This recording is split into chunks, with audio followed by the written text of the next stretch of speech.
Shalom, peuple de Dieu. Je parlerai pendant un court instant de la victoire.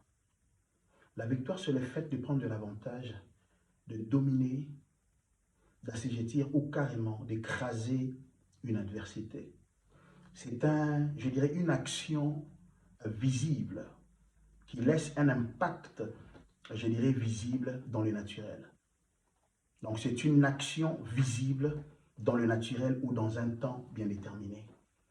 Mais je te dirais que la victoire, hormis le fait de se matérialiser dans le naturel, mais la victoire en soi ne commence pas dans le visible, mais elle commence dans l'invisible. La victoire est quelque chose qui est conçu à l'intérieur de soi. C'est quelque chose qui est, je dirais, formaté, conçu, établi d'abord dans les surnaturels avant de se matérialiser dans les naturels. Donc pour vaincre, tu dois d'abord avoir la pensée de la victoire, concevoir la victoire, vaincre déjà à l'intérieur de soi avant que cela ne puisse se matérialiser dans les naturels. Si tu n'as pas déjà vaincu ou si tu ne t'es pas approprié de la victoire à l'intérieur de toi, cela est impérativement impossible que cela soit manifeste dans les naturels. La victoire commence dans le cœur de l'homme, commence dans la pensée de l'homme. Elle doit être établie à l'intérieur de soi pour qu'elle puisse se matérialiser dans le naturel. David a d'abord saisi, ou d'abord reçu, ou même je dirais remporté déjà la victoire avant même le combat. Pourquoi? Parce que au-dedans de lui, par la foi bien sûr, il a déjà vu Goliath tomber, il a vu Goliath mort et il a vu Goliath décapité. Et ce qu'il a vu, ce qu'il a eu, ce qu'il a conçu à l'intérieur de lui, s'est matérialisé dans le naturel.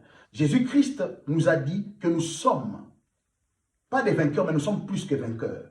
Donc ça veut dire qu'un enfant de Dieu doit entrer dans le combat, pas dans l'expectative de combattre pour vaincre, mais d'entrer déjà dans la victoire. Donc nous ne combattons pas pour la victoire, mais nous combattons dans la victoire. Pourquoi? Parce que nous sommes déjà vainqueurs avant le combat, plus que vainqueurs avant le combat.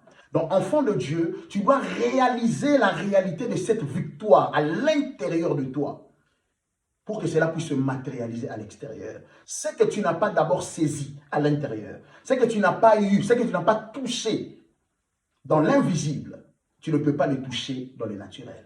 Donc la victoire ne commence pas par l'acte ou par les résultats dans le naturel, mais la victoire commence à l'intérieur de soi. Donc Christ t'a rendu plus que vainqueur. Réalise cette victoire, saisis cette victoire vois cela par les yeux de la foi, touche cela par les mains de la foi et la victoire se matérialisera. Tu te positionneras dans la domination et tu écraseras toute adversité au devant de toi, si seulement et si seulement si tu touches déjà cette victoire dans l'invisible. C'était ça notre message d'aujourd'hui. J'ai voulu juste parler de la victoire afin que nous puissions nous positionner déjà dans la victoire à l'intérieur. Nous sommes déjà victorieux à cause de l'œuvre de la croix, à cause de la position que Christ nous a établie, là où il nous a positionnés. Mais d'abord, tu dois voir, saisir, toucher dans l'invisible cette victoire, afin qu'elle puisse se matérialiser dans les naturels. Votre bien-aimé, votre frère, votre ami, l'apôtre Fabrice Kiamata. Que Dieu vous bénisse. Shalom.